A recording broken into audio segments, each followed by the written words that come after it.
Sir, police officer બનવાનો વિચાર છે એ તમને પહેલી વાર ક્યારે આવ્યો? કે ભાઈ મારો દીકરો છે એ અધિકારી બનશે અને તમારો દીકરો ફક્ત ને ફક્ત શિક્ષક જ રહેશે. ત્યારે આજના સમાજમાં યુવાઓને કઈ એવી શિખામણ કે કઈ એવી માર્ગદર્શન આપવા માંગો છો? હિરલબા જાડેજાનો કેસ જે તપાસ મને સોંપવામાં આવેલી, પોરબંદરની છાપ છે ભૂતકાળમાં ખરાબ રહેલી છે. લોહિયાળ જંગો પણ અહીં ખેલાયેલા છે. કોઈ પણ ગુનેગાર ગુનો કરતા પહેલા 100 વાર વિચાર કરે. કમલાબાગ પોલીસ સ્ટેશનને આપના નેતૃત્વ હેઠળ છે બેસ્ટ પોલીસ સ્ટેશનનો એવોર્ડ પણ મળેલો છે સીએમ સાહેબના હસ્તે. મેં ગલગોટો કરીને આખું સોશિયલ મીડિયામાં આખું મુહિમ ઉપાડેલી. એ કવિ તરીકેની આપની જે જર્ની છે એ કેવી છે? પોરબંદર ના લોકો ખૂબ જ લાગણીશીલ છે.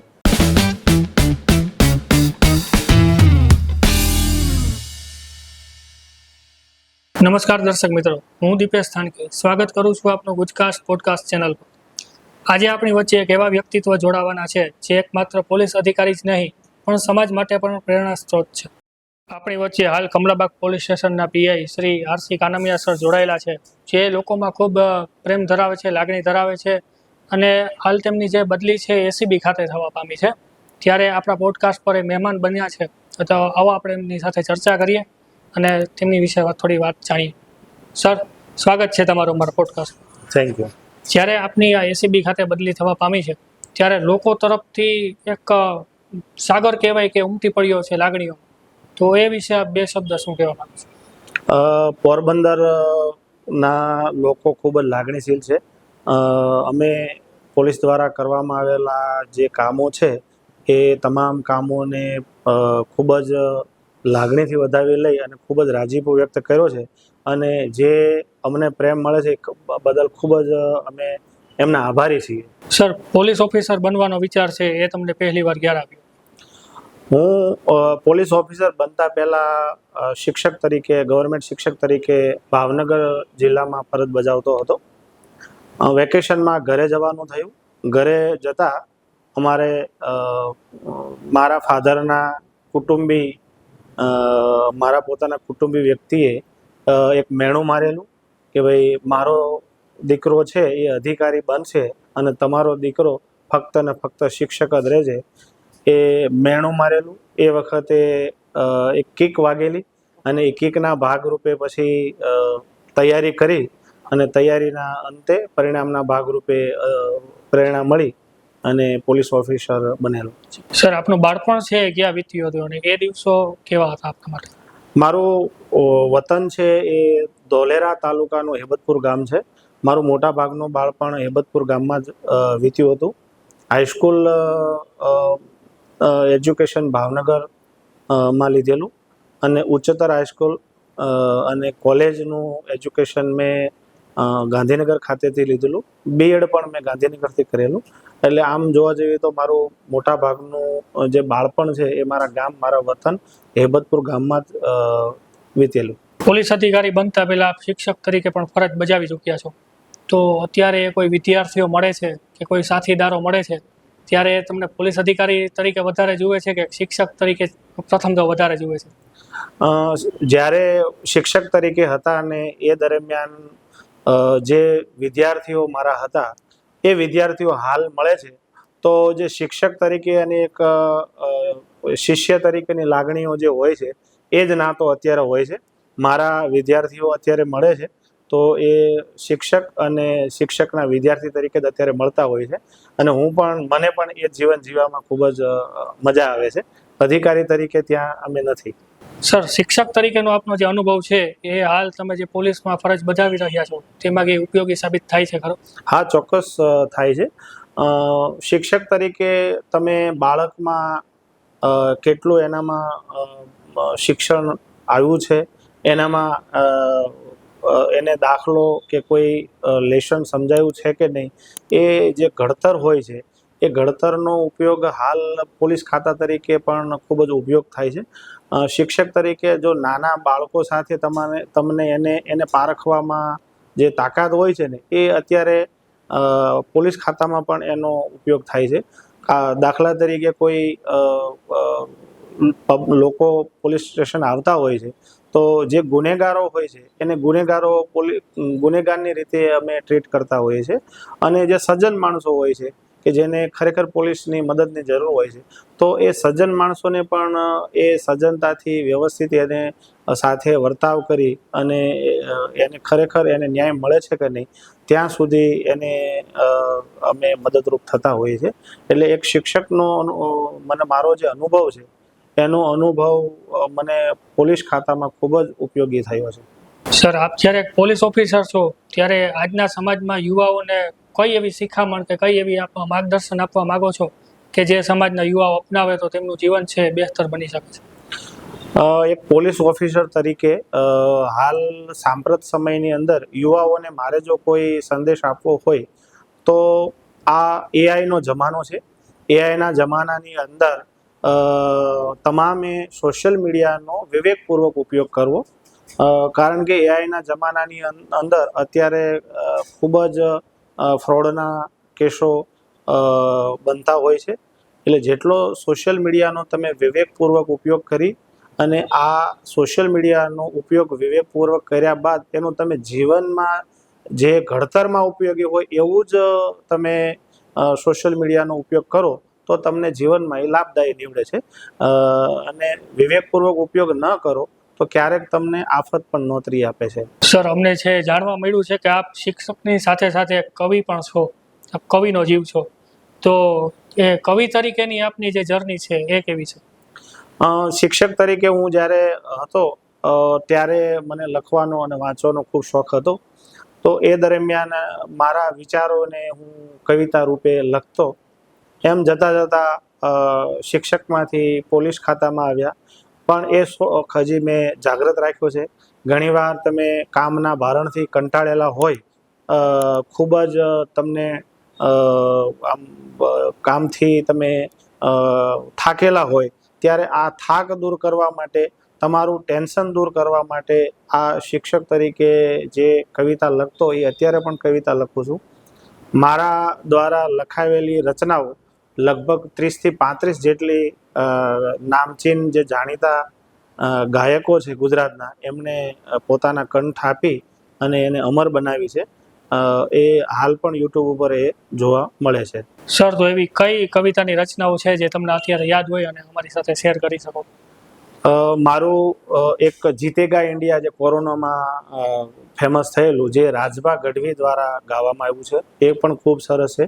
સાંત્વનીબેન ત્રિવેદી દ્વારા વેરી વરસાદ મારું સોંગ લખાયેલું, એ પણ ખૂબ જ હિટ ગયું છે અને ખૂબ જ પ્રસિદ્ધ છે.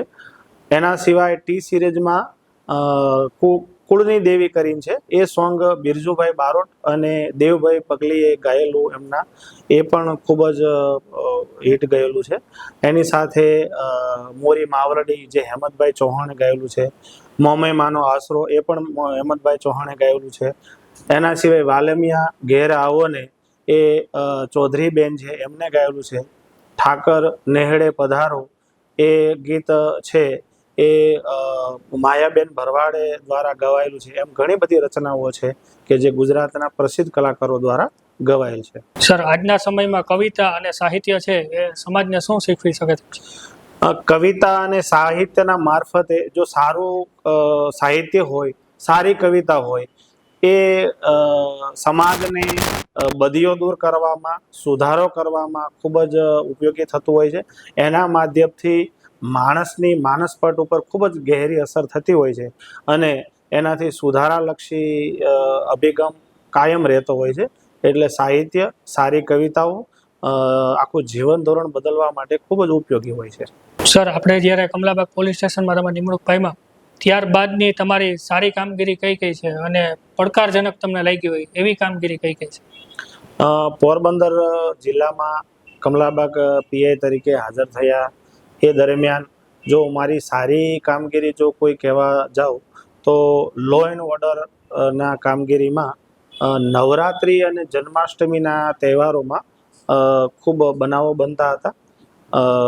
એમાં એ દરમિયાન બેન દીકરી નવરાત્રિમાં બિલકુલ કોઈ પણના ડર વગર નવરાત્રિમાં ગરબા કરી શકે, રાત્રે મોડી સુધી આવી શકે અને એમાં અમે ગલગોટો કરીને આખું સોશિયલ મીડિયામાં આખું મુહિમ ઉપાડેલી.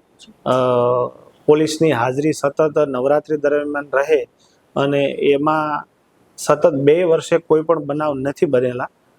એ પણ એક મારી સૌથી સારી કામગીરી હું માનું છું કે ભાઈ આ નવરાત્રી જન્માષ્ટમી દરમિયાન કાયદો ને વ્યવસ્થા જાળવવામાં એમાં અમને સફળતા મળેલી.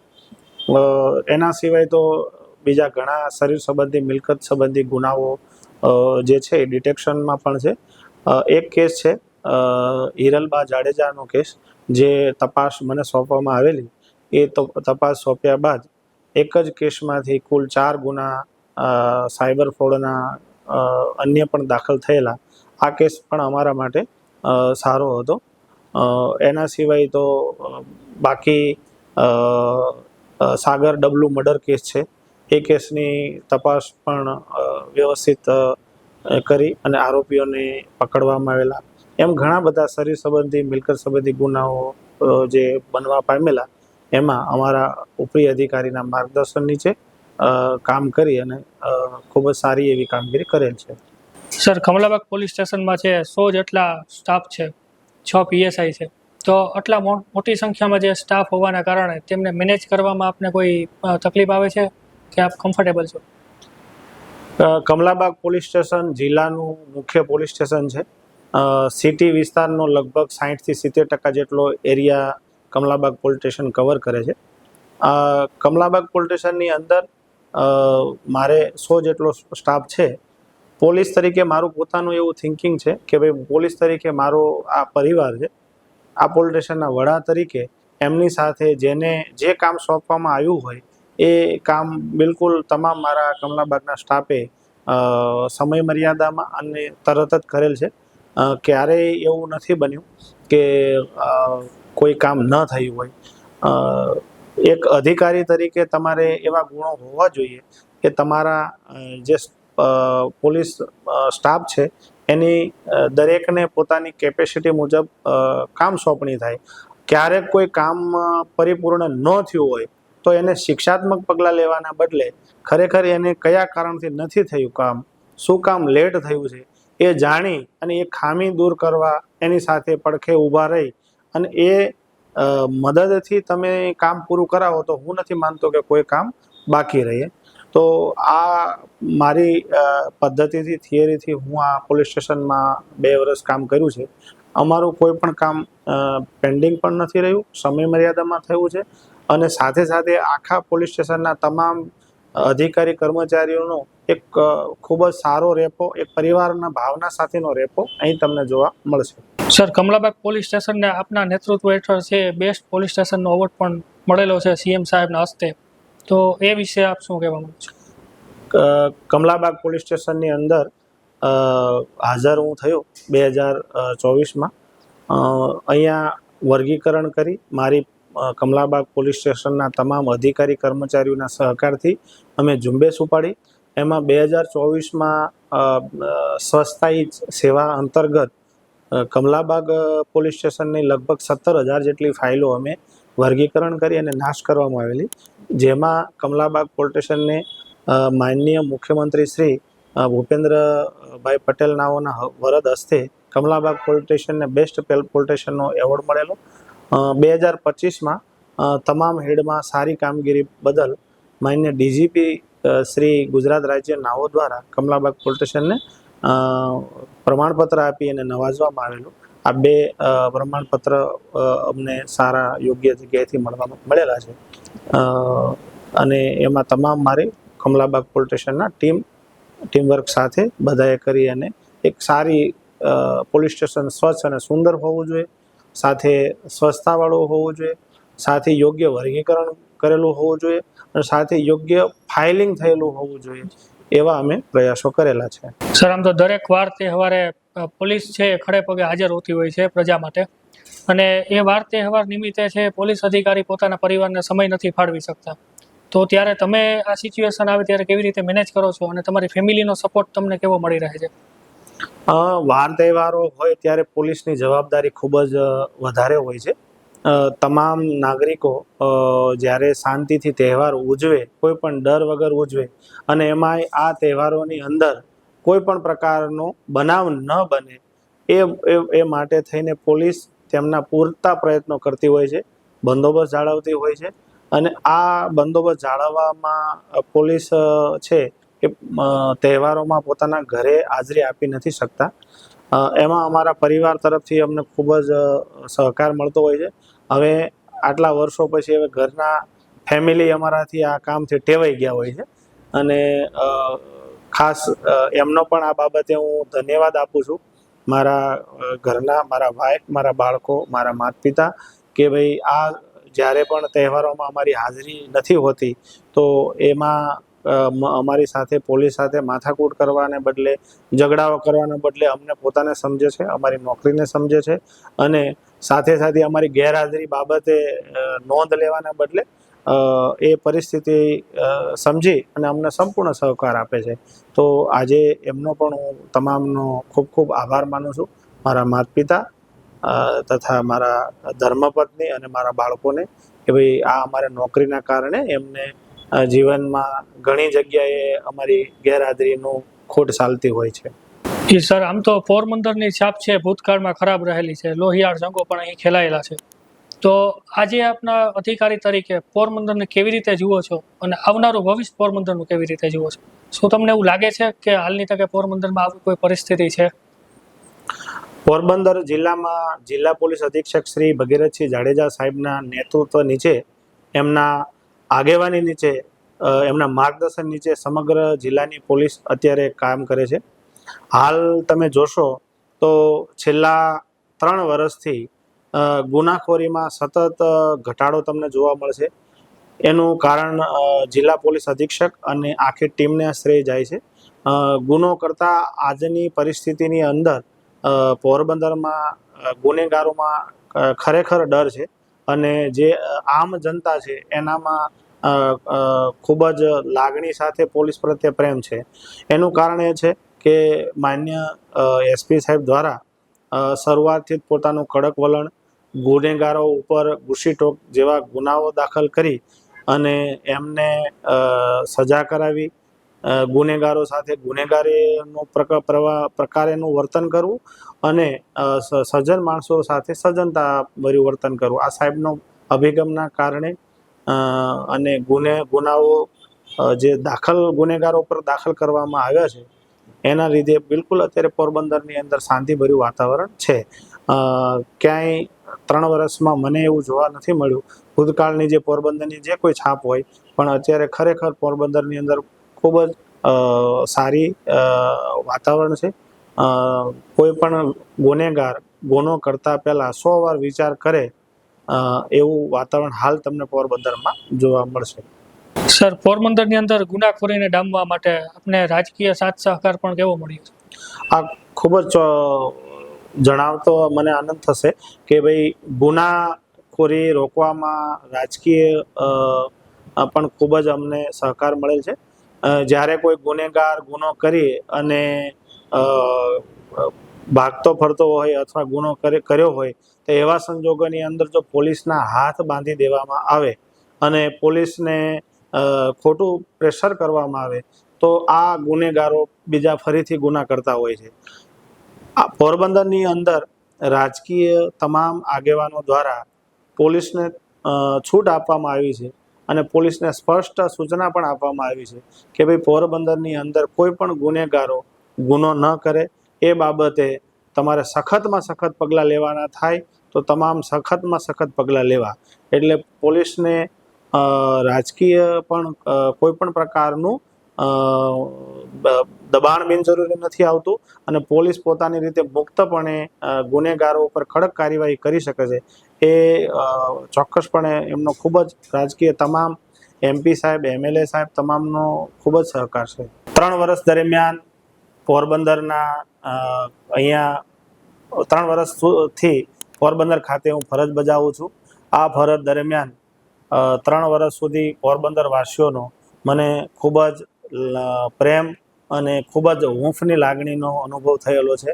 ખરેખર પોરબંદરની તમામ જનતાનો અહીંયા 3 વર્ષ સુધી જે મને લાગણી હૂફ અને સહકાર પોલીસ તરીકે મને આપ્યો છે એ બદલ તમામનો હું ઋણી રહીશ અને તમામનો ખૂબ ખૂબ આભાર માનું છું.